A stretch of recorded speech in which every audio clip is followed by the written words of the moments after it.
दिनांक 8 अप्रैल 2019 सोमवार मध्य प्रदेश की आज की ताज़ा खबर। तो स्वागत है आपका इंडिया विजन न्यूज़ में। मैं हूं आपका होस्ट और दोस्त कुलदीप पांडे। दर्शकों, आज के इस वीडियो में हम बात करने जा रहे हैं मध्य प्रदेश के 8 अप्रैल 2019 की अभी आई लेटेस्ट अपडेट न्यूज़ के बारे में। तो क्या कौन कौन खबरें आ रही हैं निकल के जानने के लिए इस वीडियो को अंत तक अवश्य देखो। यदि आपने अभी तक हमारे चैनल को सब्सक्राइब नहीं किया है तो इस तरह का अपडेट न्यूज़ सबसे पहले प्राप्त करने के लिए हमारे इंडिया विजन न्यूज़ को सब्सक्राइब कर लें और साथ ही बेल आइकन दबा दें, जिससे इस तरह का अपडेट न्यूज़ आप तक तुरंत पहुँच पाए और आप उनसे लाभान्वित हो सके। चलिए दोस्तों, बना समय शुरू करते हैं आज का विषय और शुरू करते हैं पहली बड़ी अपडेट खबर से, जो निकल आ रही है रावत की बैठक में आपस में भिड़े सिंधिया और दिग्गी समर्थक जमकर चले जूते और चप्पल। दोस्तों, आपको बता दें कांग्रेस में गुटबाजी खत्म होने का नाम नहीं ले रही है। पार्टी नेता मंच के से एकजुटता का दावा करते हैं, लेकिन उनके दावों की कलाई खुल गई है। रविवार को मुरैना लोकसभा संसदीय क्षेत्र में कांग्रेस उम्मीदवार रामनिवास रावत बैठक करने पहुंचे थे। उनकी बैठक में कांग्रेस कार्यकर्ता आपस में भिड़ गए। बहस इतनी बढ़ गई कि पुलिस के सामने कार्यकर्ताओं में जूते चल गए। इस भिड़ंत में 2 कार्यकर्ताओं को घायल होने की सूचना भी मिली है। दरअसल रामनिवास रावत को कांग्रेस ने मुरैना से प्रत्याशी घोषित किया है। वह रविवार को स्थानीय जनप्रतिनिधि के अलावा नगर पालिका, जिला पंचायत अध्यक्ष और अन्य पार्टी कार्यकर्ताओं के साथ बैठक कर रहे थे। इस दौरान पूर्व नगर पालिका अध्यक्ष रिंकू मावई एवं पूर्व जिला पंचायत अध्यक्ष मनोज पाल यादव में प्रचार को लेकर बहस हो गई। दोनों में हॉट डाक इतनी बढ़ गई कि मामला मारपीट तक पहुंच गया है। मनोज पाल यादव ने बैठक का बहिष्कार कर दिया और वह गांधी मैरिज होम में चल रही बैठक से बाहर निकल गए। इसके बाद यादव और रिंकू मावई के समर्थक आपस में भिड़ गए। कार्यकर्ता के बीच जमकर गाली गलौज के साथ जूते चप्पल चल गए।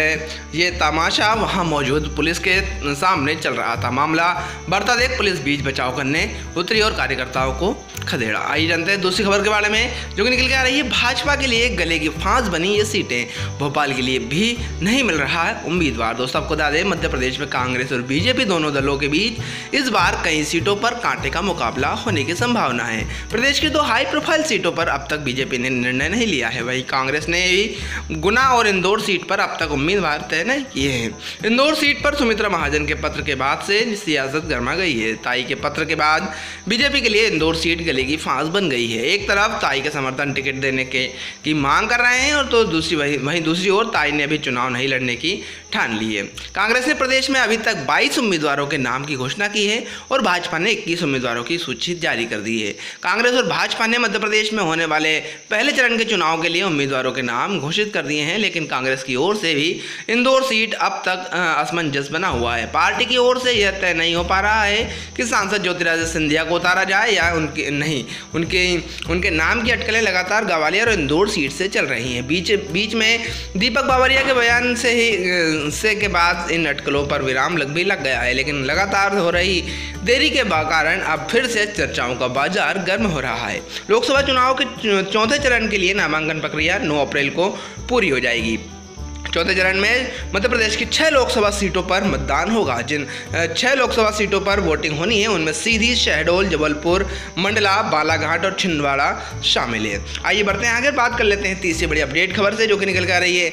ग्वालियर से इन नेताओं के नाम पर लगी है मुहर, जल्द घोषित करेगी कांग्रेस। दोस्तों, आपको बता दें भारतीय जनता पार्टी द्वारा ग्वालियर सीट से महापौर विवेक सेजवालकर को प्रत्याशी बनाए जाने के बाद अब उनकी निगाहें कांग्रेस की सूची पर टिकी है। भरोसेमंद सूत्रों की माने तो ग्वालियर सीट के लिए कांग्रेस ने प्रदेश अध्यक्ष अशोक सिंह का नाम फाइनल कर दिया है और शाम तक पार्टी इसकी घोषणा भी कर सकती है। प्रदेश में कांग्रेस की सरकार बनने के बाद से पार्टी की निगाहें लोकसभा चुनाव पर टिक गई हैं। पार्टी ने सभी 29 सीटें जीतने का लक्ष्य तय किया है।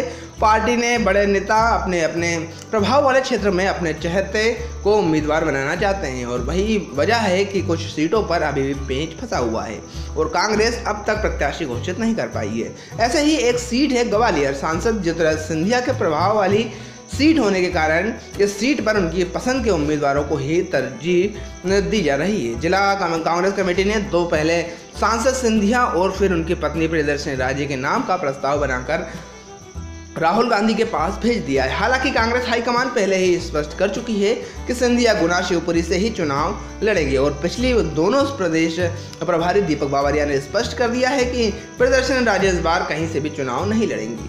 पार्टी के इन संकेतों के बाद स्पष्ट हो गया है कि पार्टी अब शुरू से ही ग्वालियर के लिए चले आ रहे प्रदेश उपाध्यक्ष अशोक सिंह को ही भी उम्मीदवार घोषित करेगी। भरोसेमंद सूत्रों की माने तो आज शाम तक पार्टी का अशोक सिंह का नाम घोषित कर सकती है। आइए बढ़ते हैं, अगर बात कर लेते हैं चौथी बड़ी अपडेट खबर से, जो कि निकल कर आ रही है नकुलनाथ की सभा के दौरान पंडाल गिरा, महिला समेत 4 घायल। दोस्तों आपको छिंदवाड़ा से खबर है। मध्य प्रदेश के छिंदवाड़ा लोकसभा से कांग्रेस प्रत्याशी नकुलनाथ की सभा में लगा पंडाल अचानक गिर गया है, जिसके बाद सभा स्थल पर हलचल मच गई है। पंडाल गिरने से वहां मौजूद 4 लोग जख्मी हो गए। बताया जा रहा है कि यहाँ पंडाल नकुलनाथ की सभा के लिए तैयार किया गया था। उनके पहुंचने से पहले ही ये घटना हो गई थी। दरअसल छिंदवाड़ा लोकसभा क्षेत्र में नकुलनाथ कांग्रेस के लिए के ऐलान होने के पहले ही सक्रिय हो गए थे। वह लगातार सभाएं और कार्यक्रम में शामिल हो रहे हैं, लेकिन टिकट मिलने के बाद वह जनसभा कर रहे थे। अमरवाड़ा विधानसभा क्षेत्र के दसनवाड़ा में उनकी जनसभा होनी थी, लेकिन इनके पहुंचने से पहले ही तेज हवाएं चल रही थी, जिसके बाद अचानक सभा के लिए लगा पंडाल गिर गया। बताया जा रहा है कि पंडाल गिरने से सभा स्थल पर मौजूद लोगों में से 4 जख्मी हो गए, उनमें से 2 महिलाएं भी शामिल थी। पंडाल गिरने की जानकारी मिलने के बाद मौके पर एम्बुलेंस पहुंची और जख्मी लोगों को अस्पताल पहुंचाया गया। गौरतलब है कि लोकसभा चुनाव के लिए कांग्रेस ने अपनी दूसरी लिस्ट में मुख्यमंत्री के बेटे नकुलनाथ का नाम घोषित किया है। वे छिंदवाड़ा लोकसभा सीट से चुनाव लड़ रहे हैं। सीएम कमलनाथ अपने बेटे के लिए जोर शोर से प्रचार कर रहे हैं, वहीं नकुलनाथ भी जनता को लुभाने की पूरी कोशिश कर रहे हैं। सीट पर नकुलनाथ का मुकाबला बीजेपी के गद्दावर बीजेपी के नेता नत्थन शाह से होगा।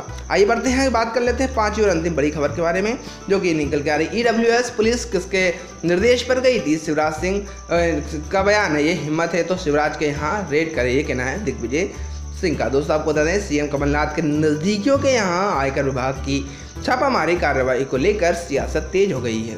निजी सचिव राजेंद्र कुमार मिगलानी, भांजा रतुल पुरी, पूर्व ओएसडी प्रवीण कक्कड़, अश्विनी शर्मा, प्रदीप जोशी सहित कुछ कंपनियों पर आयकर की छापामार कार्रवाई के बाद सीएम कमलनाथ ने कहा है कि ये सब नरेंद्र मोदी सरकार के इशारे पर हो रहा है।